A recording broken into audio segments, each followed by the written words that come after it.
right? On one side it will be smooth and other side is rugged, rough, okay, because of all the eating away of the granulation tissue, and it is at the same time it is equally bathed and what I should say fried within the pus, right, Chinese sauce. So what is that surgical treatment? For chronic osteomyelitis, the treatment is stay till the involucrum forms, and once the involucrum forms, you remove the sequestrum. If you remove the sequestrum before the involucrum forms, involucrum will not form. That periosteal irritation is necessary for the new bone to form. If you remove the sequestrum, what will happen? Involucrum will not form, and whatever the sequestrum you have removed is a gap, and now it is your headache to fill up that gap with some other thing, right? So usually what happens is, once there is a sequestration, already dead bone is dead bone, you can't do anything, but you try to suppress with IV antibiotics, wait till the involucrum has formed. Once the involucrum has formed, remove the sequestrum, right? So, and make that cavity open, wide open, for your immune system to go in and let it have adequate vascularization. And sometimes once the opening is big enough, you scoop out, remove all the dead and necrotic tissue, that is called saucerization, right? And at times what happens is that area, maybe if you have done a good job, it can be filled with bone graft, mixed with antibiotic cement beads or antibiotic solutions, that you can do. And sometimes I told you antibiotic beads also can be inserted, right? So that local concentration of antibiotic, especially gentamicin, tobramycin and vancomycin are usually used, right? And at times you can as well do one thing, where after curettage, debridement and saucerization, you can put in one drain from above and one drain from below. From one drain you have the fluid going in, washing it, and from one drain it will be collected out. But it is an Indian modification of the original system by Dakin. It is called as continuous suction irrigation drain, where you have tube in tube system.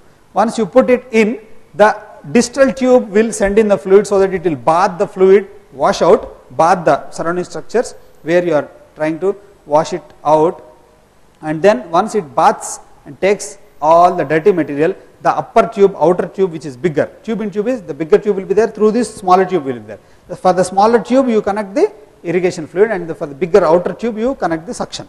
So this sucks out. So continuous irrigation and suction, you are just washing out all the infectious material which is there. That's Dakin's method. This is local antibiotic beads. It's same like local antibiotic bead. This is a case to show what is this. This is called as Madura foot, multiple discharging sinuses. It is also a variety of osteomyelitis caused by fungus. Right? Now this is a case of chronic osteomyelitis. This patient suffered for 25 years. This is a case of osteomyelitis of tibia. Patient suffered for 25 years with lot of pus being lost, lot of protein being lost for 25 years. Ultimately, he died with renal failure secondary to amyloidosis. I have seen this case. I have amputated this case.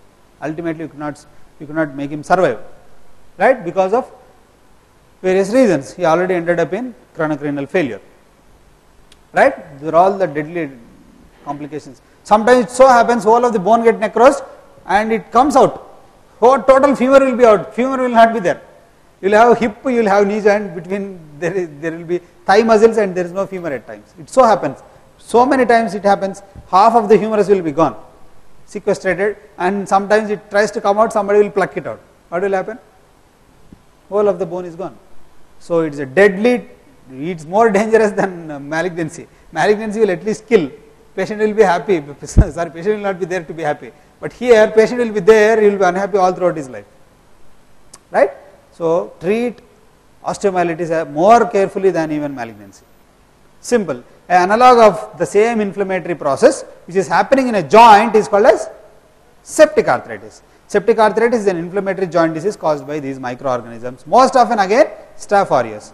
But in neonates it is group B streptococci, less than 2 years of age group, sometimes it can extend to 4 years also, H influenza, and young adults who are very much active otherwise it is Neisseria gonorrhea, right, gonococcal. Okay. The most important route of infection is hematogenous. At times it can be a contiguous spread of the nearby osteomyelitis or even by your arthrocentesis. Patient comes for some reason, you try to aspirate the knee joint without properly cleaning it, what will happen? You drive in the microorganisms into the joint and hence happen. That's why you have to clean every time. Even if you are trying to aspirate a pus from a septic arthritic joint, you should be very careful. take all the precautions. Otherwise, what will happen? This hematogenous osteomyelitis ending up in septic arthritis may be because of Staph aureus, and whenever you are piercing from outside, you may be pushing the microorganisms which are there on the skin, most often Staph epidermidis into the joint, and now a single organism causing septic arthritis will be by two organisms, and it will be very much difficult for us to treat. Simple. Whenever a osteomyelitis is there in a place where that portion is within the joint, especially if it is hip joint, now you have a septic arthritis. I told you, whenever the microorganisms they go into the joint has synovial fluid secreted by synovium. So the synovium is the first structure that gets involved, because synovium is the first structure, is a structure with lot of blood vessels in it, right? These blood vessels from the whatever the blood that is coming into the blood vessels is ultra filtered, and that ultra filtered is nothing but synovial fluid, which acts as a food, nutrition to the cartilage, right? Now the synovium will be at stake in most of the conditions of inflammatory disorders of the, today you have seen what is the amount of synovium we got from that patient. So when the synovium is thickened, it exudes lot of fluid into the joint, but it is not useful fluid. It is an exudate, it is not a transudate, right? It is not an ultrafiltrate even. So synovium is the first thing that gets affected whenever there is a pathology that is going on in the joint. So there will be an acute synovitis with purulent joint effusion. In the joint you need synovial fluid, not pus, but once there is a pus, the food material to the cartilage is lost. If the food material to the cartilage is lost, chondrocytes are dead. Once the chondrocytes are dead, gone, your cartilage is gone. Once the cartilage is gone, your joint is gone. Once the joint is gone, there is no need or no use of having a joint, because it will be extremely painful. Useless joint. If you can't treat or diagnose septic arthritis early, what will happen? You will end up in a situation where you have a useless painful joint, right? So the synovial membrane becomes edematous, swollen, hyperemic, and then produces increased amounts of cloudy or pus, and with this contains lot of bacteria and WBC, right?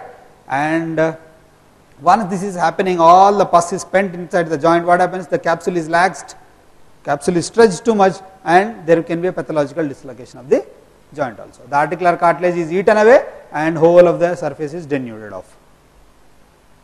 Now once, if you are in a position to treat this condition as early as possible, or if your immunity has come to your rescue, what happens? There will be a resolution to this process of acute damage to the cartilage, and wherein you can have a complete resolution where the joint may be normal if you treat aggressively and early, or if you have taken some time to diagnose it, there may be a partial loss of cartilage, and at that zone of partial loss of cartilage there will be a fibrosis, again ending up in some amount of disability. Sometimes if whole of the cartilage is gone because of the proteolytic enzymes of this cartilage, that bone is raw, this bone is raw, tend to kiss each other and tend to become one. The joint is no more viable or is there. This is called as bony ankylosis, right? Now this is what happens in acute suppurative osteomyelitis. Initially synovium is involved, thickened, all the pus is there and cartilage is damaged, and once the cartilage is totally gone, you end up in fibrous bony ankylosis. But when it comes to tuberculous arthritis, the tuberculous bacilli doesn't contain these proteolytic enzymes as compared to Staphylococcus and other microorganisms, right? And hence the damage to the articular cartilage is very much comparatively slower and lesser when compared to septic arthritis. Hence the damage is partial. Once the damage is partial, only some fibrous strands go across, and hence ends up in a fibrous ankylosis. This is a classical difference between a bony ankylosis caused by septic arthritis, because septic arthritis causes much more damage when compared to tuberculous arthritis. Tuberculous arthritis may be there for some time to have a total damage, but thing is septic arthritis is an acute emergency, I should say. It causes damage very fast. Okay, so tuberculous arthritis usually ends up in fibrous ankylosis. The only exception is spine. In spine, tuberculosis can cause bony ankylosis. Else at all other places it causes fibrous ankylosis. If you can remember this portion, more than sufficient. How do the patient present to you? Patient can directly come to you with swelling of the knee joint, high grade fever, but most of the times it doesn't happen. There can be a subtle changes also. If he comes very early in his synovitis stage, you should be in a position to diagnose it. Patient will still be having fever and terminal range of motion will be restricted. There will be a local rise of temperature. It will be looking shiny, red and warm. So please never forget to examine the knee joint, or most often knee joint is the most commonest site because knee joint has a lot of synovium. When compared to any other joints, knee joint has the highest amount of synovium, hence the knee joint is the most common joint to get affected. Usually in children, it will be a very difficult task for us to identify. Usually they don't present with all the classical features as adults do. They have irritability, fever, refuse to feed and pseudoparalysis. They will not be in a position to move the limb properly. Because of pain and acute spasm, they will just keep it like this, and if you try to move it, even if you want to change the diaper also, they will cry. And sometimes patient may have even hypothermia also. Leave about hyperthermia, they may, or temperature, they may have even hyperthermia if they have septicemia and if they are in shock because of this septic focus in the joint, right? And most often umbilical cord will be the pathological side. This is a picture showing a septic arthritis of the left hip joint in neonate, right? He has kept it in flexed position, if you can see. Right, in adults, usually these classical manifest features may be there, and you should always have a high index of suspicion of two things when you see like this, either septic arthritis or osteomyelitis. If it is a cellulitis, it is very easy to treat. As an orthopedician, I say that, but if you go to general surgeon and say, cellulitis is a very dangerous condition, how can you say like this? So, of course, every other infection is a bad condition, but it is very dangerous if you miss out septic arthritis and osteomyelitis, right, when compared to other diagnoses which come under your differential diagnosis.